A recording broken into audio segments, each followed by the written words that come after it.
오늘은 7월 30일입니다. 오늘 새벽 예배 오신 여러분을 주님의 이름으로 축복합니다. 같이 기도하겠습니다. 하나님, 이 아침에 하나님을 만나는 기쁨을 주셔서 감사합니다. 말씀으로 하나님을 만날 때 새 소망이 일어나게 하시고 하나님의 형상이 우리에게 그리워져서 하나님과 기쁨의 동행을 하게 하여 주옵소서. 감사합니다. 예수님의 이름으로 기도합니다. 아멘. 오늘 말씀은 사무엘하 6장 1절에서 15절입니다. 사무엘하 6장 1절에서 15절. 사무엘하 6장 1절에서 15절입니다. 우리 같이 말씀 보겠습니다. 다윗이 이스라엘에서 뽑은 무리 3만 명을 다시 모으고 다윗이 일어나 자기와 함께 있는 모든 사람과 더불어 바알레 유다로 가서 거기서 하나님의 궤를 메어오려 하니 그 궤는 그룹들 사이에 좌정하신 만군의 여호와 이름으로 불리는 것이라. 그들이 하나님의 궤를 새 수레에 싣고 산에 있는 아비나답의 집에서 나오는데 아비나답의 아들 우사와 아효가 그 새 수레를 모니라.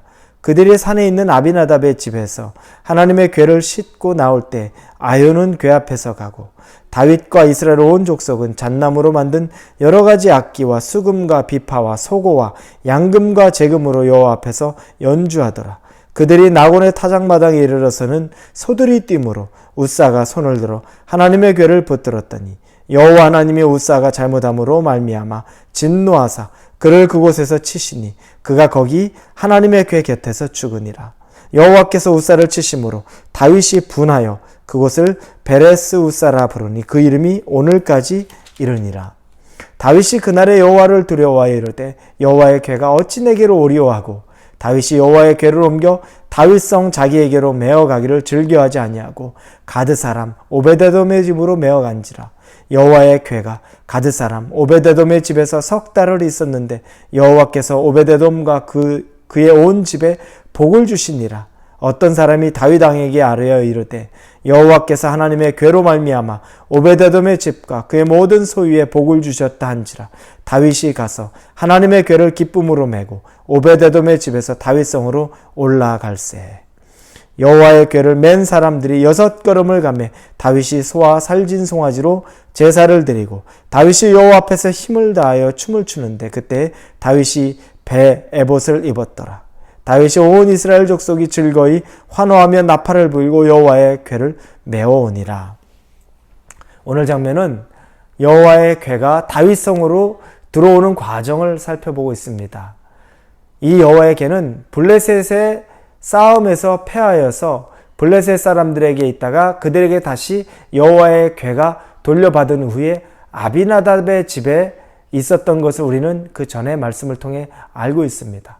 70여 년 정도 아비나답의 가문의 그 집에 여호와의 궤가 머물러 있다. 다윗은 이제 자기의 성으로 여호와의 궤를 모셔오려고 합니다. 그래서 군사 3만 명을 데리고서 그리고 아비나답의 집에 있는 그의 자손들 중에 우사와 아효를 앞에 세우고서 새 수레에 여호와의 궤를 싣고 다윗 성으로 오고 있습니다. 그런데 사건이 발생합니다. 이 새 수레에 싣고 오는 도중에 이 소가 막 요동치고 움직이자 여호와의 궤가 움직입니다. 그래서 우사가 그 여호와의 궤를 자기 손으로 만집니다. 하나님은 분노하셔서 우사를 그 자리에서 치셔서 그가 죽게 됩니다. 그리고 다윗은 두려움 가운데 어찌 하나님이 궤를 내가 무서워서 성으로 모실 수 있을까 해서 그 궤를 자기가 모시지 않고 오베데돔의 집으로 보내게 됩니다. 그런데 오베데돔의 집에서 그 석 달간을 머무는 동안 하나님이 그 가문에 축복하십니다. 그 집을 축복하셔서 그들의 집과 가정 가운데 큰 하나님의 복이 내리는 것을 보게 됩니다. 우리가 먼저 볼 것은 왜 하나님이 우사를 치셨어야 했을까? 거기에서는 그들이 잘못한 것이 두 가지가 있습니다. 첫째는 하나님의 궤는 어깨에 메고서 움직이게 돼 있습니다. 레위 사람들이죠. 그런데 이 우사, 아비나답의 집에서 하나님 다윗성으로 옮겨올 때 그들은 새 수레에 여호와의 궤를 모셨다고 나옵니다. 최선을 다한 것일 수 있습니다. 헌 수레도 아니고 새 수레.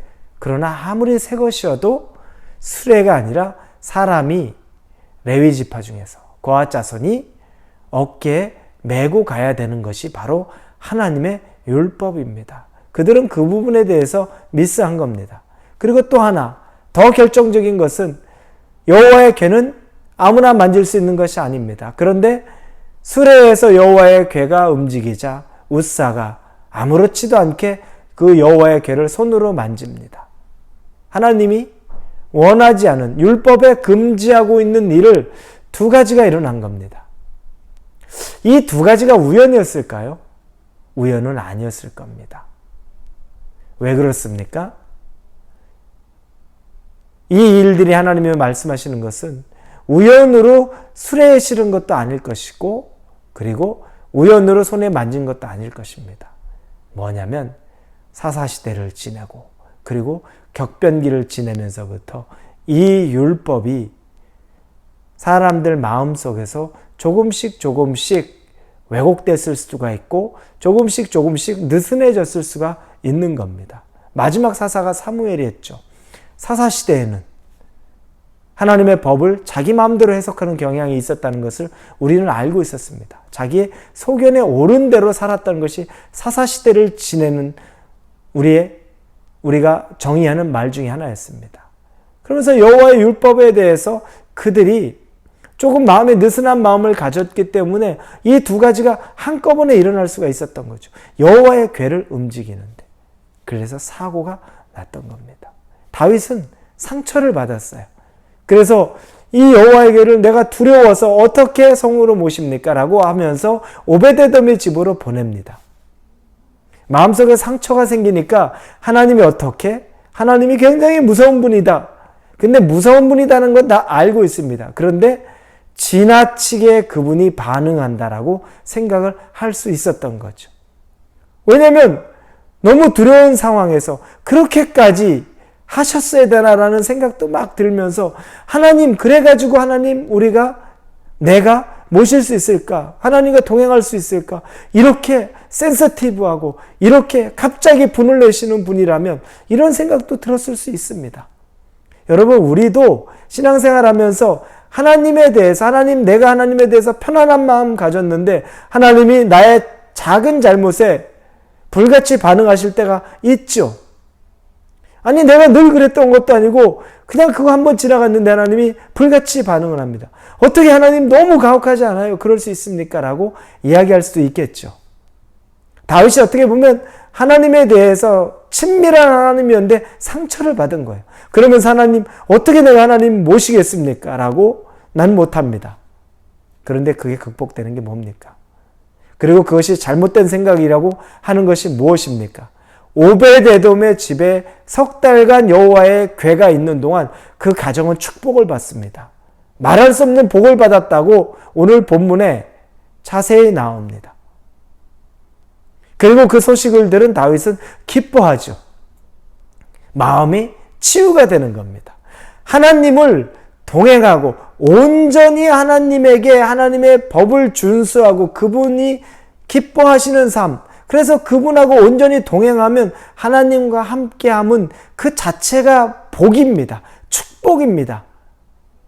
모든 것이 흘러넘치는 하나님의 복이 있다는 겁니다.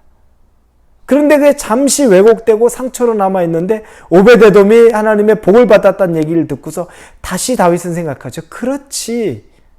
하나님은 복의 근원이지. 하나님은 우리를 복 주시는 분이지. 라고 하며 기뻐합니다. 그리고 기쁨으로 그 여호와의 궤를 오베데돔의 집에서 다윗 성으로 옮겨옵니다. 그러면서 다윗이 했던 변화된 것, 수정한 것이 있습니다. 바로 13절에 보니까 여호와의 궤를 맨 사람들이 이렇게 써 있습니다. 수레에 싣고 오는 것이 아니라 여호와의 궤를 메고 온 거죠. 실수라고 생각할 수 있고 때로는 좀 가볍게 생각할 수 있었던 여호와의 율법을 다시 강력하게, 아주 꼼꼼하게, 아주 철저하게 준수하는 모습이 나오는 겁니다. 다시 메고 여호와의 궤를 맨 사람들이 라고 표현합니다. 수레로 옮기지 않고 사람이 다시 메고 옮깁니다. 다시 초심으로 돌아가는 겁니다. 아, 그렇지. 하나님의 법을 준수 잘하고 하나님에게만 마음을 다하면 하나님은 정말 좋은 분이지, 복 주시는 분이지, 우리에게 은혜 주시는 분이지를 다시 한번 다윗이 깨닫고 마음을 돌이키고 행위를 돌이키고 그분의 법대로 따라간 것입니다. 우리는 이 말씀을 보면서 적용해야 될 게 꼭 있습니다. 다윗은 수많은 전쟁에서, 큰 전쟁에서 승리했습니다. 그런데 오늘 보니까 전쟁 같지도 않은 아주 작은 사소한 것이라고 생각하는 것에서 하나님의 마음 규칙을 잃지 못했습니다. 그때 큰 충격을 받게 되는 겁니다. 큰 경고를 받게 되는 겁니다. 여러분, 우리도 비슷합니다. 전쟁과 같은 아주 큰 싸움에서는 하나님을 의지해서 하나님과 동행하면서 이겨내는데, 그런데 내 앞에 있는 오늘의 사소한 내 삶의 문제에 있어서 너무 쉽게 하나님을 나와 함께 모셔두지 않는 부분들이 있는 건 아닙니까? 너무 쉽게 인간적으로 내가 그냥 내 스스로 선택하는 건 아닙니까? 아주 큰 싸움은 잘 싸우고서 이겼는데 오늘 우리에게 말씀하시는 것이 그것입니다. 큰 전쟁보다 더 중요할 수도 있는 것이 이 작고 사소해 보이는 하나님의 그 모든 말씀에 순종할 수 있는 것, 그것 놓치지 않기를 바랍니다.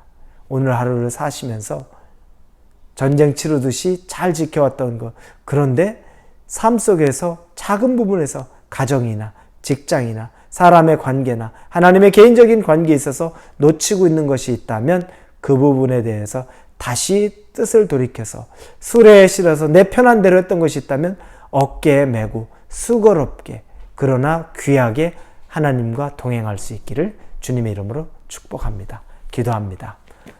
아버지, 감사합니다. 매 순간순간 작은 일에 하나님의 말씀에 잘 분별하고 순종하는 것이 우리가 큰 싸움 한 번 이기는 것보다 더 중요합니다.